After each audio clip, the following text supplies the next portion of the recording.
Investment और finance की जानकारी के लिए Finnovations.com चैनल को जरूर सब्सक्राइब करें और नोटिफिकेशंस पाने के लिए बेल आइकन पर क्लिक करें। नमस्कार। तो आज हम बात करने वाले हैं वेनेजुएला की इकोनॉमिक क्राइसिस के बारे में।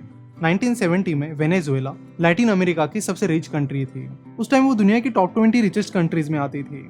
फिर ऐसा क्या हुआ कि आज जो वेनेजुएला 1970 में दुनिया की टॉप 20 रिचेस्ट कंट्रीज में आती थी, आज वो दुनिया की टॉप 20 पुअर कंट्रीज में आती है। लोगों को वहां पर दवाइयां नहीं मिल रही है, खाने के लिए पैसे भी नहीं है। वेनेजुएला के कई सारे लोग तो कंट्री छोड़कर चले भी गए हैं। चलो तो इसे डिटेल में समझते हैं। वेनेजुएला के पास दुनिया का सबसे बड़ा ऑयल रिजर्व है। 2019 के फिगर्स के अनुसार वेनेजुएला के पास 303 बिलियन बैरल्स का ऑयल रिजर्व है, और ये जो अभी तक पता चला है। वेनेजुएला के ऑयल रिजर्व पूरी दुनिया के ऑयल रिजर्व का 17.9% आता है।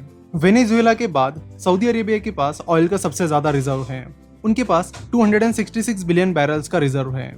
उसके बाद कनाडा का नंबर आता है, जिसके पास 168 बिलियन बैरल्स का ऑयल रिजर्व है, जो कि पूरी दुनिया के ऑयल रिजर्व का 10% आता है। जब साल 1999 में मिस्टर ह्यूगो चावेज वेनेजुएला के प्रेसिडेंट बने, उसके बाद ऑयल की प्राइसेस लगातार बढ़ती चली गई। अब इस ग्राफ में देख सकते हो कि 1999 के बाद ऑयल की प्राइसेस कैसे बढ़ी। वेनेजुएला गवर्नमेंट का मेन इनकम सोर्स था ऑयल, और जैसे ऑयल की प्राइसेस बढ़ने लगी, गवर्नमेंट का रेवेन्यू भी तेजी से बढ़ने लगा। आगे चलते चलते क्रूड ऑयल की प्राइसेस $100 पर बैरल पर चली गई, जिससे वेनेजुएला गवर्नमेंट ने बहुत ज्यादा पैसा कमाया। इन पैसों का उपयोग उन्होंने सोशल एक्टिविटीज के लिए किया, जैसे कि food subsidies. Mister Hugo Chavez का अपने सोशल प्रोग्राम्स पर काफी फोकस था। इससे जब कभी पैसों की कमी होती थी, तब वो चाइना और रशिया से पैसा उधार लेते थे और उससे अपने सोशल प्रोग्राम्स चलाते थे। अब चाइना किसी को फ्री में तो मदद करेगा नहीं। इसके बदले में चाइना वेनेजुएला से मार्केट रेट से कम दाम पर ऑयल मांगता था। ऑयल की प्राइसेस बढ़ने से वेनेजुएला की गवर्नमेंट को जो फायदा हो रहा था, उनका जो रेवेन्यू बढ़ रहा था, उसका उपयोग उन्होंने पूरी तरह सोशल प्रोग्राम्स के लिए किया। उन पैसों की मदद से उन्होंने ना ही अपना ऑयल बिजनेस डेवलप किया, ना ही कोई अल्टरनेटिव इनकम सोर्स ढूंढा। जैसे कि आपने देखा कि 1999 के बाद ऑयल की प्राइसेस लगातार ऊपर चली गई। वही अगर ऑयल प्रोडक्शन की बात की जाए, तो वेनेजुएला की ऑयल प्रोडक्शन कैपेसिटी लगातार कम होती चली गई। इसका मेन रीजन ये है कि वेनेजुएला गवर्नमेंट ने कभी भी अपने ऑयल प्रोडक्शन फैसिलिटी में इन्वेस्ट नहीं किया। ऑयल वेनेजुएला गवर्नमेंट की मेन कैश काउ थी, वहीं से वेनेजुएला का 95% रेवेन्यू आता है। पर उन्होंने अपने कैश काउ को डेवलप नहीं किया, ना ही कोई और कैश काउ क्रिएट करने की कोशिश की जहां से भी उन्हें रेवेन्यू आ सके।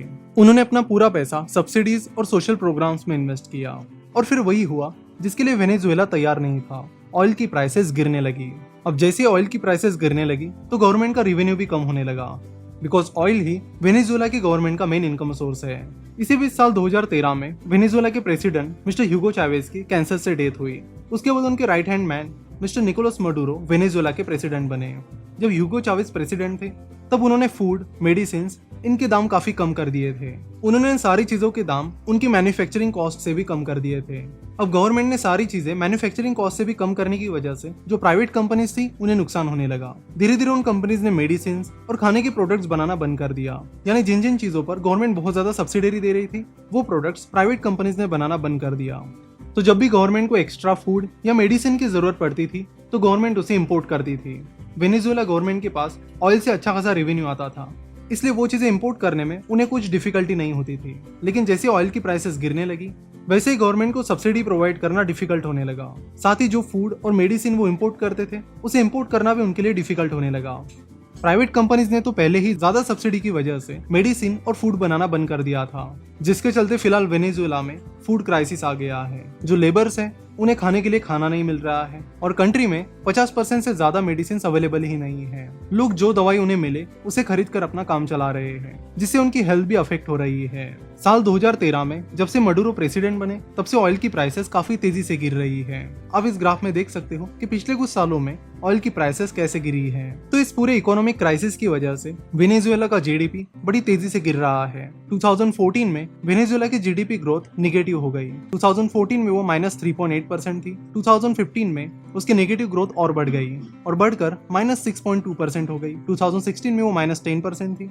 2017 में -15.7% और 2018 में -19.6%। तो वेनेजुएला का जीडीपी बहुत तेजी से कम हो रहा है। इसी बीच वेनेजुएला के प्रेसिडेंट निकोलस मडूरो ने एक और बहुत बड़ी गलती की। जब गवर्नमेंट का रेवेन्यू कम होने लगा, तो अपने खर्चे चलाने के लिए उन्होंने पैसा प्रिंट करना शुरू किया और उससे वो गवर्नमेंट के खर्चे चलाने लगे। कोई भी कंट्री ज्यादा पैसा तभी प्रिंट कर सकती है जब उसका प्रोडक्शन आउटपुट और सर्विस आउटपुट बढ़ रहा है, लेकिन इस केस में वेनेजुएला का प्रोडक्शन आउटपुट और सर्विस आउटपुट कम हो रहा था। वही कंट्री ज्यादा से ज्यादा पैसा प्रिंट कर रही थी, और जब कोई कंट्री ऐसा करती है तो उसका रिजल्ट एक ही होता है, हाइपर इन्फ्लेशन। और इन्फ्लेशन के इस इफेक्ट को समझने के लिए आप ये हेलीकॉप्टर मनी का कॉन्सेप्ट जरूर समझ लीजिए। इसे हमने पहले एक वीडियो में कवर किया है, जिसकी लिंक आपको नीचे डिस्क्रिप्शन और कमेंट बॉक्स में मिल जाएगी। जिम्बाब्वे ने भी ऐसी ही गलती की थी और उसका अंजाम वो आज भी भुगत रहे हैं। वेनेजुएला का इन्फ्लेशन काफी तेजी से बढ़ रहा है। साल 2016 में वो 800% था। इस बहुत ज्यादा इन्फ्लेशन के चलते और खराब इकोनॉमिक कंडीशन के चलते वेनेजुएला गवर्नमेंट ने इमरजेंसी डिक्लेयर की, लेकिन ये प्रॉब्लम कम होने की बजाय तेजी से बढ़ती ही चली गई।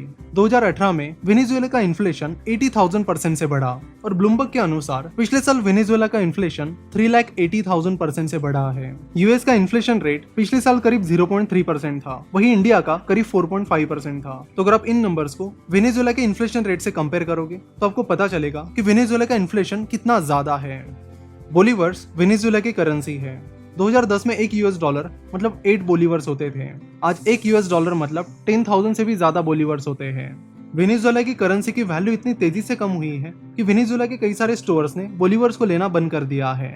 वो अब या तो पेसोस या फिर यूएस डॉलर में ट्रांजैक्शन करना पसंद करते हैं। इसी बीच वेनेजुएला पर एक और प्रॉब्लम आ गई। मदुरो को प्रेशर में डालने के लिए यूएस गवर्नमेंट ने वेनेजुएला की oil industry, gold mining industry और वहां की सेंट्रल बैंक पर सैंक्शन लगा दिए, जिसके चलते वेनेजुएला गवर्नमेंट को यूएस के साथ ट्रेड करने में और इंटरनेशनल ट्रांजैक्शंस में दिक्कतें आने लगी। इन सैंक्शन से पहले वेनेजुएला यूएस को करीब 5 लाख बैरल से ज्यादा ऑयल एक्सपोर्ट करती थी, लेकिन इन सैंक्शंस के बाद वो बस 50,000 बैरल्स के करीब ऑयल यूनाइटेड स्टेट्स को एक्सपोर्ट कर रही है। आज वेनेजुएला का कई सारा रेवेन्यू इंडिया पर डिपेंड है, बिकॉज पिछले कुछ सालों में इंडिया ही इकलौती ऐसी कंट्री है जिसने वेनेजुएला से बहुत ज्यादा मात्रा में ऑयल इंपोर्ट करना शुरू किया है। वेनेजुएला के ऊपर बहुत ज्यादा डेट भी है, यानी खराब इकोनॉमिक कंडीशन, तेजी से बढ़ता हुआ हाइपर इन्फ्लेशन और ऊपर से बहुत ज्यादा डेट। इन सब के चलते वेनेजुएला पूरी तरह से कोलैप्स हो गई है। 45 लाख लोग यानी कंट्री की करीब 15% पॉपुलेशन कंट्री छोड़कर चली गई है।